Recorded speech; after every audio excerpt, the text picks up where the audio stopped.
Good to go.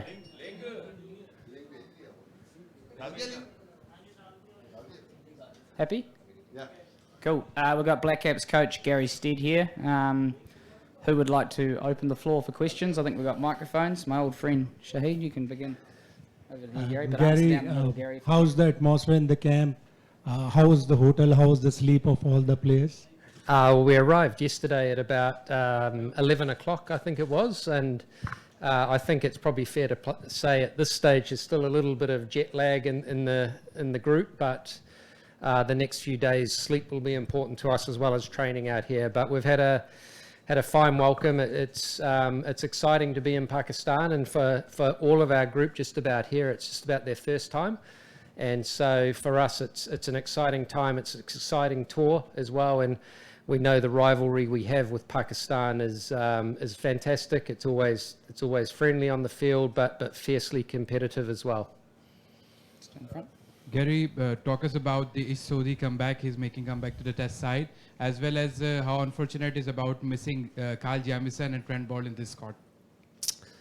Yeah, Ish has been in and around our test team in the past and hasn't played for some period of time, but he's made a few changes to his action in the last 12 months, and we think he's probably going to be a little bit more consistent than maybe what he has been prior to that when he wasn't playing for us. But the conditions that we face here are very, very different to what we get in New Zealand as well. So we picked our squad thinking that a leg spinner will be important, and we've obviously seen Abrar and Mahmood, bowling well for Pakistan in the recent Test series. So that's great. With Kyle Jamieson, he's still injured and on his way back from injury at the moment, but he's progressing very well. And Trent Boult's playing in the Big Bash at the moment. That's, I guess, the way the world is going a little bit. The options for players are numerous out there. I guess for us, we just have to keep working and focusing on the players that are available for us. Cool. And just here and then there. Yep. And then we'll go. You go first. Oh, yeah, you come in at the start. What lessons will you take from the recently concluded series versus England? We've watched that series very, very closely, and we've got a lot of footage on it as well. Look, I think whilst it was 3-0 to England, I think it was a very tight series still, and at times could have swung either way. So we're certainly not underestimating Pakistan at all, especially in their home ground as well. So, and home country. So I think spin will take a bigger part than what we're probably used to normally. But we also saw signs of reverse swing at times as well. So for us, honing our skills in those areas, I think will be very important. And just on the back here. Welcome to Karachi, sir. Thank you. And how competitive do you think current Pakistan team is? Do you think it can be beat easily? I definitely don't think Pakistan can be beaten easily. I think there's times in Test cricket that you get a little bit of rub of the green and things go your way, and I think maybe Pakistan haven't had that recently, and they've had a few injuries to some key players in their team as well. But for us coming here, it's more focused on what we can do and what we can do well. So looking forward to the Test matches that are ahead. I expect they're going to be tight Test matches, hard fought, and maybe very, very close as well, like the last ones were versus England. So I think it's always exciting for us when you come to a new country or a different country. You have to adapt fast, and that's what we'll be trying to do. Just down the front here. Williamson is not captain for the Test side. What about this?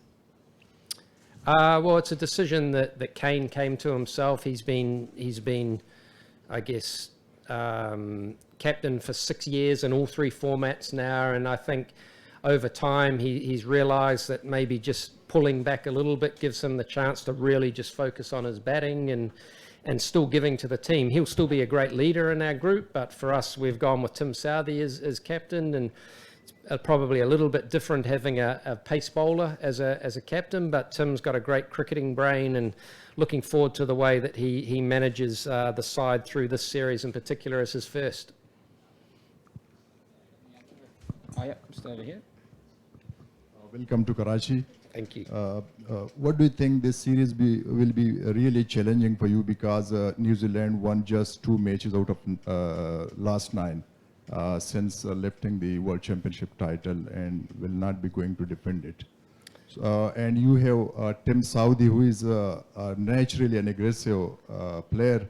So what do you think he will instill that ultra aggressive instinct into the team as well during the series?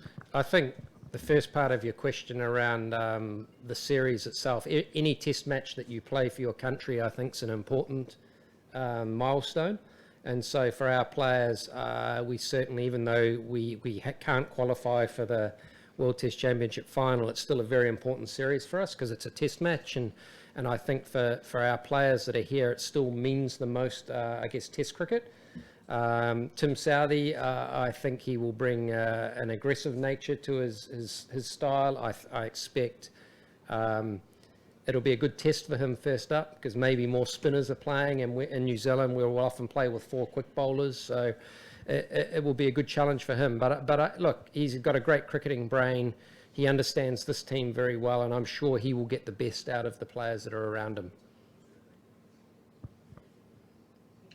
Yep. Where else? Any other questions? Yep, over here. You want to take the mic if you want? Sir, we heard a lot about the baseball approach of England, and of course they whitewashed Pakistan 3-0. And we witnessed today that some of your players, maybe I was a bit optimistic that they are practicing very hard in a similar way. So this will be the same approach from the New Zealand, and how you see this approach, and now a test cricket looking forward, because a lot of attraction being made by this England cricket team, and now people expecting other teams to do the same. Thank you. Look, I think the way that England are playing their cricket at the moment is probably through Ben Stokes and Brendan McCullum as their coach and captain, and I guess when you look at both of them, it's their natural style to play that way. I think you have your own style as a team that you work out how you can best play, but there's no doubt that they are changing, I guess, the face of Test cricket a little bit, and I think all teams will be thinking a little bit around how England play and the successes that they've had in this past year. So that's exciting for them, and I think it's exciting for Test cricket. Whilst they did win 3-0, it was still a very, very tight series throughout, and I think I expect our series here also to be the same, and that, look, there's 2 very good teams going out there, and looking forward to the Test cricket that starts on the 26th. Last couple. Tim here. And nowadays the pace of Test cricket is very fast. In current series of Pakistan, England, the England play like that T20. So how's your comment on Test cricket? Look, I think that's what England have done recently with their cricket, as they played at a much faster pace. But the first wicket that they played at where did they play the first test? Rawalpindi. It looked quite a low wicket, and I think they read that and said we need to play at a faster rate. And there's no doubt T20 cricket has sped up scoring overall, and now most cricketers that play Test cricket have the ability to score at a much faster rate. So for me, it's still about finding your tempo, your style of play that suits your players the best, and that's what we're all striving for as coaches, I think, to find that, and then you can get the very best out of your players. All right. Thanks very much, everyone. Thank you very much.